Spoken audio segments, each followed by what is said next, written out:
And that atypical endometrial hyperplasia will lead to endometrial cancer. That is why it is very important sometimes to be giving progesterone to try to balance so that estrogen thickness is also added with progesterone. Otherwise, what is called unopposed estrogen stimulation of the endometrium is dangerous. And no wonder we need some bit of progesterone. Okay. Again, a lot of applications in gynecology. Now, the other one I will talk very briefly is it causes proliferative phase. Meaning, it causes the proliferative phase, remember? And then the third one is that it increases the size of the follicle, meaning the estrogen helps the follicles to become bigger and grow more. Finally, it has metabolic effects. So it can work on renin-angiotensin pathway to lead to a rise in blood pressure. No wonder we don't use estrogen in high blood pressure. COCs, we don't like using them in high blood pressure. It also has the effects on the bone.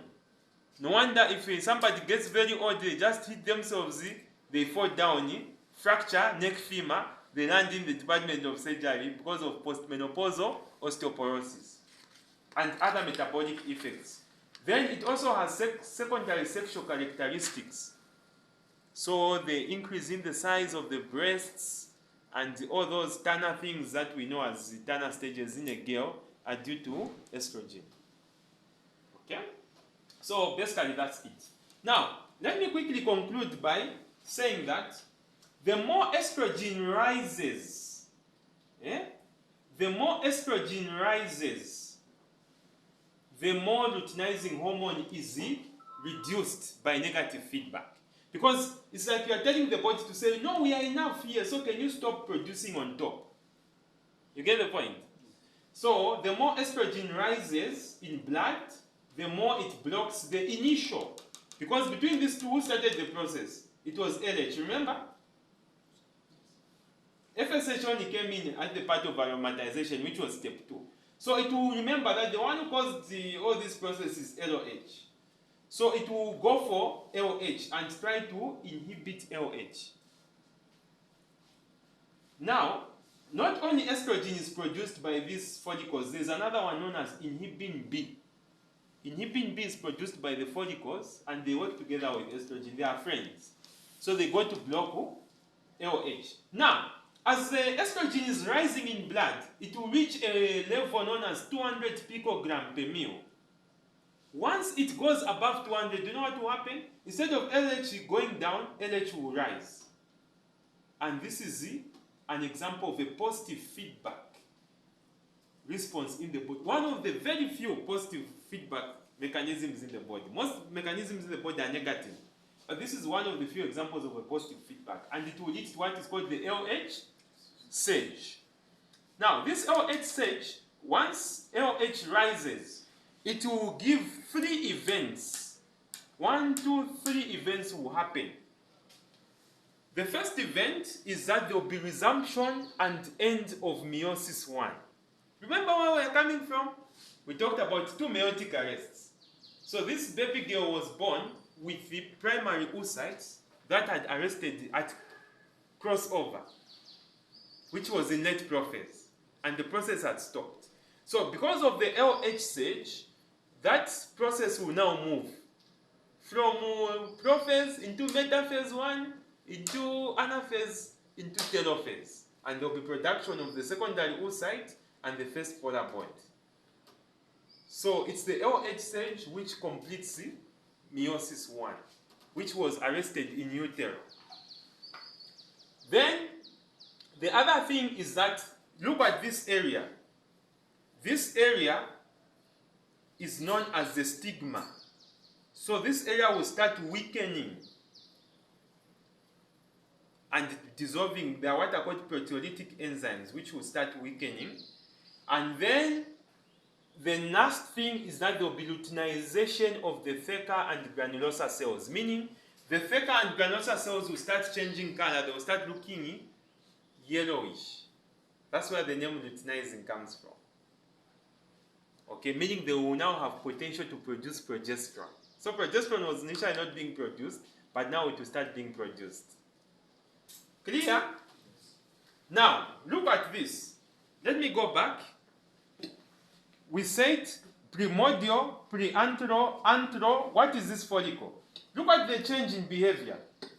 Look at this. The primary oocyte will be pushed towards the corner.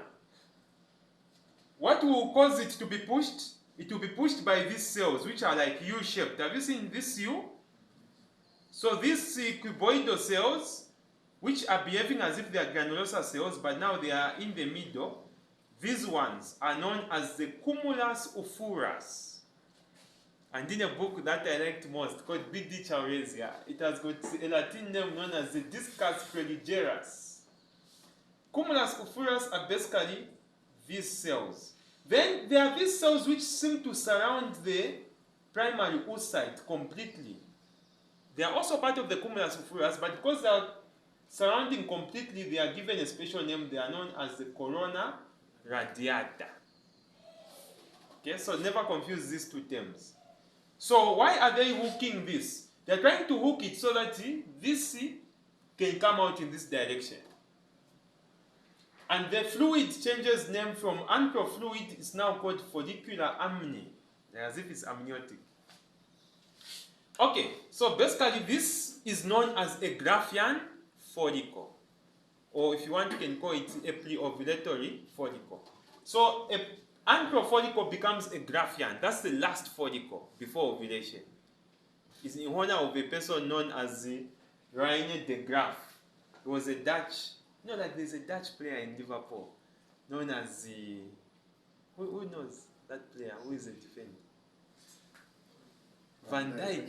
Yes, don't know Van Dijk. Just have to know you, our captain. You never walk alone. So even this one was a Dutch anatomist and the surgeon, I think. Yes, so that's where the name Graafian came from. I forgot to write it, but you include it somewhere in your notes. The Graafian follicle. Now, the question is, what makes the Graafian follicle survive? Because obviously, if estrogen will be reducing LH, do you expect this process to continue? Is it not the same LH which is sustaining these things to be growing? So there's what is called self-death.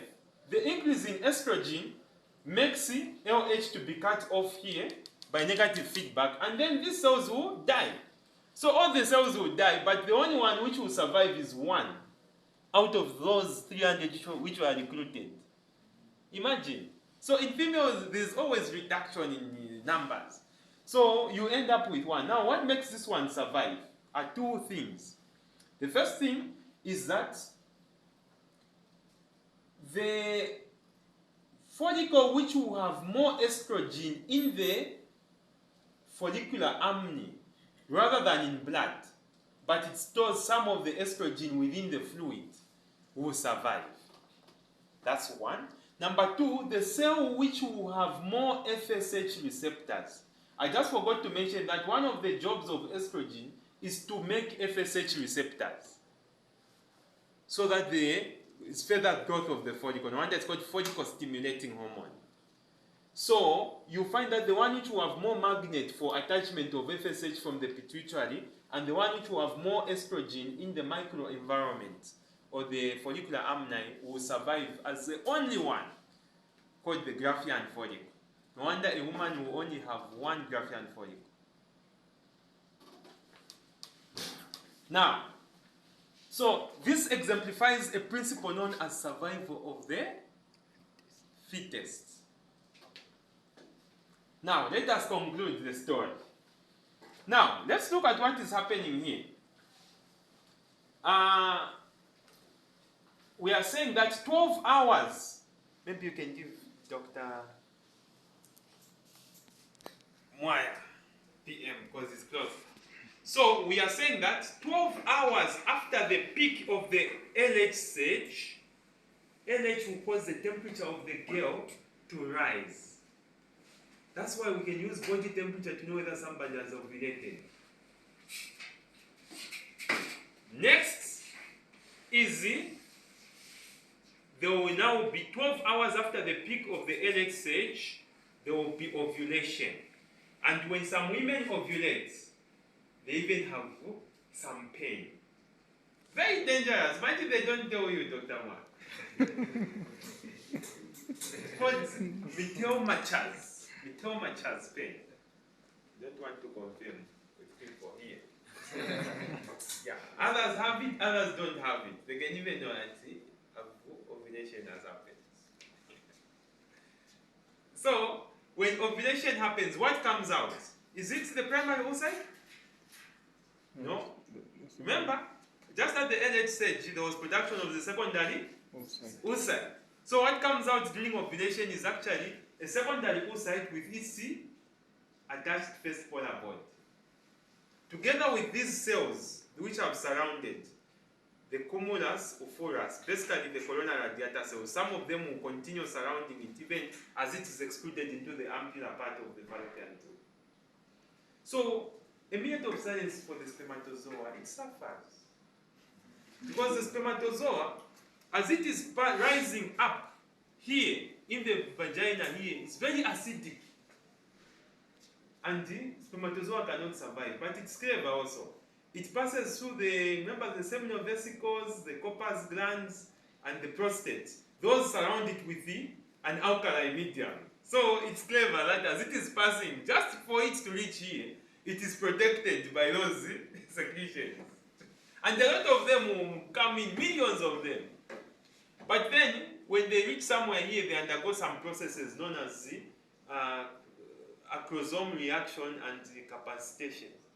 Yes. But I'm a midwife, I'll just talk about the woman. Then when the sperm enters the fallopian tube, right? Yes. It enters the fallopian tube.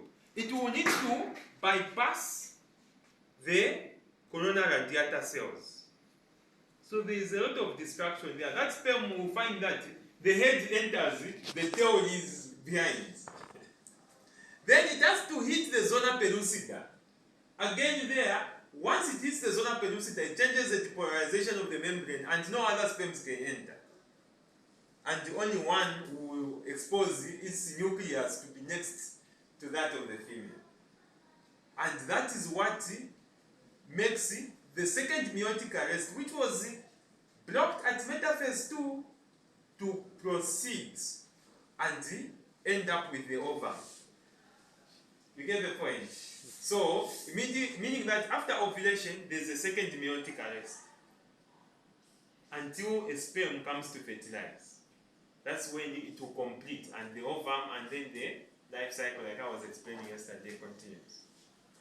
Now, let us get closer to conclusion. This empty thing, which no longer has the cells, because ovulation has happened, this empty thing is called the corpus luteum. It will undergo 4 stages of differentiation, which I don't want to mention them. But it will, in summary, go into what's called the corpus albicans and then what's called the degenerating corpus. So it will die. But what's the role of the corpus luteum? It is to produce progesterone, which is the hormone, right? Which needs to go and sit on the endometrium. Of which it needs to find the chairs or magnets to sit from, which were made by what? Estrogen. Yes, so that is one of the things progesterone will do. So when progesterone starts going there, it will start further increasing the thickness of the endometrium. Okay, as if it's preparing for coming of a fertilized ovum. Okay? So it will cause the secretory phase. So you can see, no wonder I was saying these things are connected. Follicular phase, proliferative. Luteal phase, secretory phase. Okay, so that will be one thing. But also don't forget, progesterone will also make a mucus plug here to say no more sperms to enter. It blocks. Then the third thing progesterone will do, it will cause relaxation of smooth muscles. No wonder the diaphragm, the left glute relaxes. No wonder a girl who is, let's say, pregnant, because of the rising progesterone, will have a lot of dyspepsia, heartburn, and all those things. they will have a risk of UTI because the detrusor muscles and the muscles of the ureter will relax. And so there will be stasis of urine. Urine won't be moving. And to make matters worse, that urine has got some sugar. For some explanation I had made on the major ground to do with the glomerular filtration rate and the reduction in the renal reabsorption threshold for glucose in pregnancy. So that's progesterone. Oh. Now, I want you to follow this last pathway because that's my last. It is when progesterone is increasing in blood, the same way estrogen was increasing in blood, what will be happening? It will go and make a negative feedback on luteinizing hormone. That luteinizing hormone is what is sustaining the corpus luteum. So the corpus luteum is being sustained by luteinizing hormone. This luteinizing hormone sustains the corpus luteum. The corpus luteum is producing progesterone. Progesterone, instead of just working on the endometrium, it forgets. It bites the finger that is feeding it. It goes and causes a negative feedback on LH to say we are enough. So what will happen? This corpus luteum will no longer receive LH and it will die. And it will undergo that process of corpus albicans and degenerate. Do you think when this thing dies, there will be progesterone? There will no longer be progesterone, right? What will sustain this extra layer here? There will be nothing, right?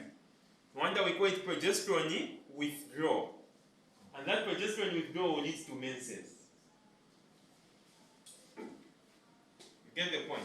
Now, in pregnancy, this cannot happen because by the time one is pregnant, yes, they have a corpus luteum, but they've got a growing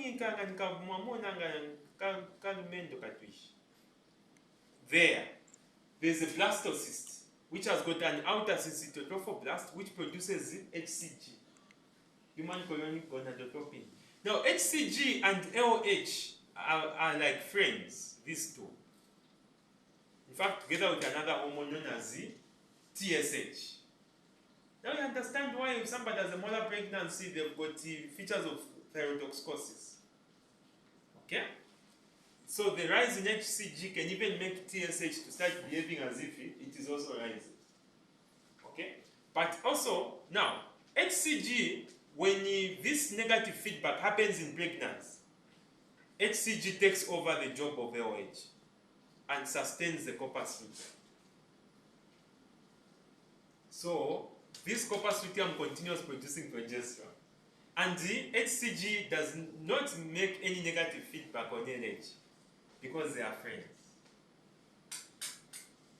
You see? Now you understand why, for instance, IVF, if they want to sustain the pregnancy early, after they've done the insemination or whatever they do, they will use micronized progesterone, which you people even use in your antenatal. The micronized progesterone is for corpus luteal support. So that you are assuming that this lady is having miscarriages because they don't produce enough progesterone.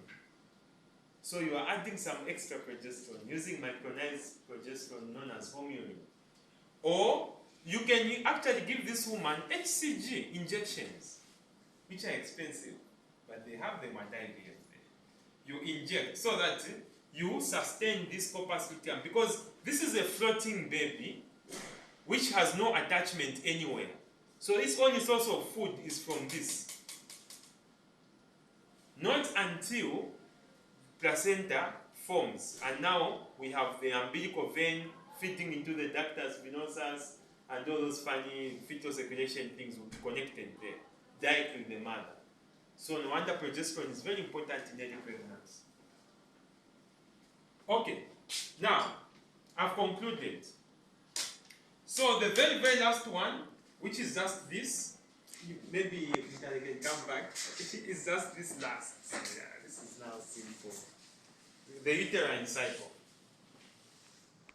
So in the uterine cycle, we are saying proliferative phase is known by increased thickness and discrete arteries. The arteries which come from the uterine artery, I know I've got a lot of surgeons in here. There is an artery which comes like that and then rises, not so. and sends a descending branch towards the vagina. Now this artery will continue sending branches in the inner parts of the uterus. So these branches have got names. So there's the basilar, there is the arcuate, there is the radial, but the last arteries, the very last arteries before you reach the endometrium, are known as the straight arteries. So in the proliferative phase, the arteries look straight, the ones which are going up to the outer rim of the endometrium. Clear? But for the secretory phase, there is further increase in thickness. No wonder I've put 2 arrows. And there will be what are known as subnuclear vacuolation, meaning they are like vacuoles, fluid spaces in the columnar epithelium at the base. And finally, we have what are called corkscrew glands. The glands which secretes, no wonder it's called secretory, they look like corkscrew. They are spiral shaped. And I just forgot to include here that the arteries which you find in the secretory phase are spiral arteries. Spiral. So in the proliferative you have got straight, in the other one you've got the spiral. Finally, most final, we look at menstruation. So in menstruation, we are saying the normal volume of menses is just supposed to be 20 to 60 mils. Then, the number of days, again it varies in women, but let's put it at 2 to 8 days. And then, why is there pain during menses, dysmenorrhea? It's because of production of what is called prostaglandin F2 alpha, which causes the vasospasms in those vessels I was talking about, the spiral arteries. And that causes pain. No wonder the best painkiller for dysmenorrhea is an NSAID. Don't use tramadol, don't use Pevidine. Just go for either Brufen, and I'm sure most women know that those are the type of drugs that they get relief from. Then finally, it's about 21 to 35 days. So some women have got short cycles like 21-day interval, others have got 35 days interval cycles. Meaning that these ones with 21, at some point will have double menses in a month, which is normal. To them, it's normal. And then the other ones who have 35 will be skipping 1 month without menses. So no wonder women need to understand their cycles. Most of them do understand, I know. And so that is basically about menstruation. In conclusion, what I just wanted to say is that if you look at the follicular phase and the luteal phase, the follicular phase changes numbers so much because of the 85-day. So the follicular phase is non-constant, but the luteal phase in a female is almost constant. It's 14 days. So changes or variations in the cycle behavior of women is due to the follicular phase and not the luteal phase. And as we conclude, as midwives, we can stop menses, we can start menses, we can change menses.